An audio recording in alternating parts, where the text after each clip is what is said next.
Review exercise है 11 unit 11 की partial differentiation. अब हम उसके एमसीक्यू सॉल्व करते हैं। क्वेश्चन नंबर 1 है चूज द करेक्ट ऑप्शंस। ठीक है, तो एमसीक्यू 1 को डिस्कस करते हैं। इन द फंक्शन, अब हमारे पास देखें एक फंक्शन गिवन है ये, और x comma x and y are, यानी ये जो हमारे पास फंक्शन 1 गिवन है इसमें x एंड y क्या है। ठीक है, तो यानी जो गिवन फंक्शन है उसमें जो वेरिएबल x और y है हम इनको क्या एज्यूम करते हैं, अल्फा न्यूमेरिक, डिपेंडेंट वेरिएबल या इंडिपेंडेंट। तो ये हमारे पास इंडिपेंडेंट वेरिएबल्स होते हैं फंक्शन के। ठीक है, तो ये इसका सी ऑप्शन जो है वो करेक्ट ऑप्शन है।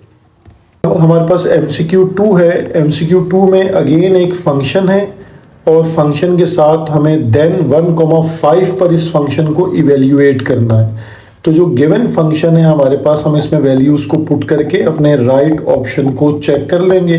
तो जो गिवन फंक्शन है वो है हमारे पास √x² + y² - 1। तो यहाँ हम अपना गिवन ऑर्डर पेयर 1,5 पुट कर लेते हैं।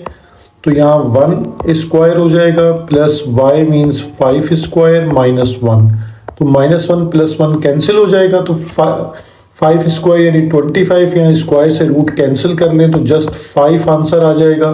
तो इसका ऑप्शन बी जो है वो इसका करेक्ट ऑप्शन होगा। एमसीक्यू 3 में एक गिवन फंक्शन है और हमें इसका f(x) बताना है या partial differentiation of the function with respect to x हमें बताना है। ठीक है, ये इसको पढ़ने का बार बार मैं तरीका एक्सप्लेन करता हूँ कि partial differentiation of given function with respect to x। तो हमारे पास जो फंक्शन गिवन है हम उसको पार्शियली डिफरेंशिएट कर लेते हैं विद रिस्पेक्ट टू x। अब यहाँ से देखिए आपको एक तरीका समझ आ जाएगा, partial differentiation with respect to x of x² plus partial differentiation with respect to x of y²। तो यहाँ y² एक कांस्टेंट टर्म के तौर पर कंसीडर हो जाएगी क्योंकि हम तो with respect to x function को डील कर रहे हैं। तो यहाँ 2x आ जाएगा डिफरेंशिएशन और ये टर्म कांस्टेंट हो जाएगी 0। तो ये ऑप्शन बी जो है वो हमारा करेक्ट ऑप्शन बन जाएगा। एमसीक्यू 4 है।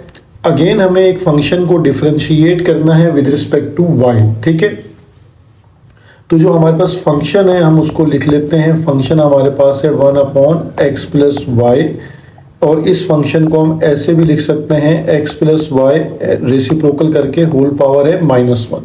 अब हम इसको with respect to y differentiate करते हैं, यानी गिवन जो फंक्शन है उसको partial differentiate with respect to y कर लेते हैं। पावर देखिए पहले आ जाएगी और पावर में से एक कम कर दीजिए तो -2।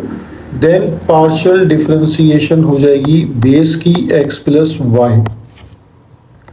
तो ये आपके पास जो है पावर, यहाँ से देखिए पावर जो होल पावर -2 है इसको आप दोबारा अपॉन में लिखेंगे तो ये पावर पॉजिटिव हो जाएगी x + y होल स्क्वायर। और यहाँ x का डिफरेंशिएट क्या हो जाएगा 0 और y का differentiate with respect to y हो जाएगा 1। तो बेसिकली रिजल्ट आपके पास यही बनेगा -1/x + y का होल स्क्वायर। तो ये ऑप्शन सी जो है वो इसका करेक्ट ऑप्शन है।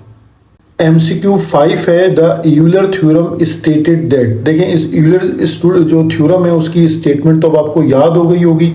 तो यहाँ पर जो इसका ऑप्शन बी और ऑप्शन जो सी है ये सेम ऑप्शन बुक में भी गिवन था। ठीक है, तो आप किसी भी ऑप्शन को मार्क कर लीजिए, ये बोथ जो है वो करेक्ट ऑप्शंस हैं।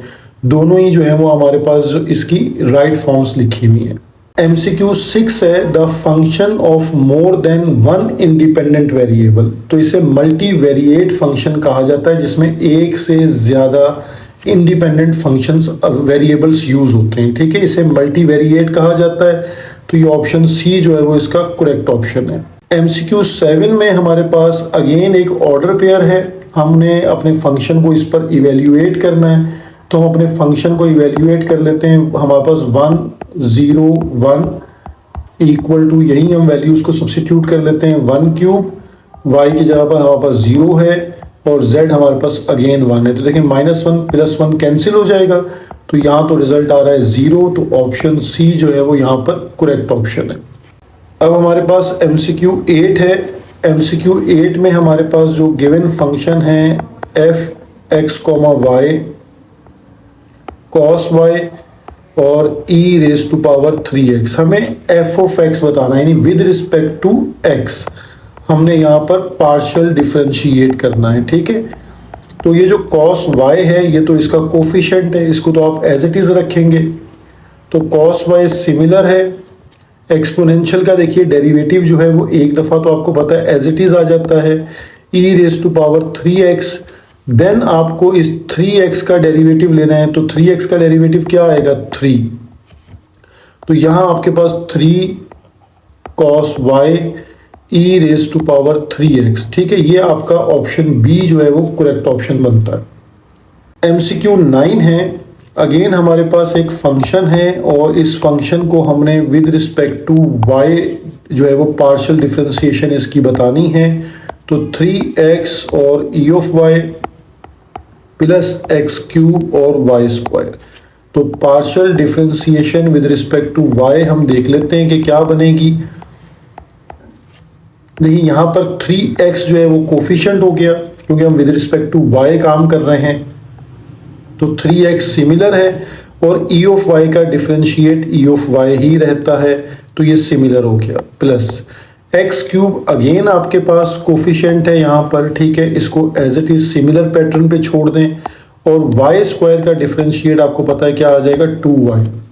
तो ये आपका ऑप्शन ए जो है वो करेक्ट ऑप्शन बन रहा है, ठीक है। तो ये एमसीक्यूज का सोल्यूशन भी कंप्लीट हो गया, इसके साथ ये चैप्टर डन है।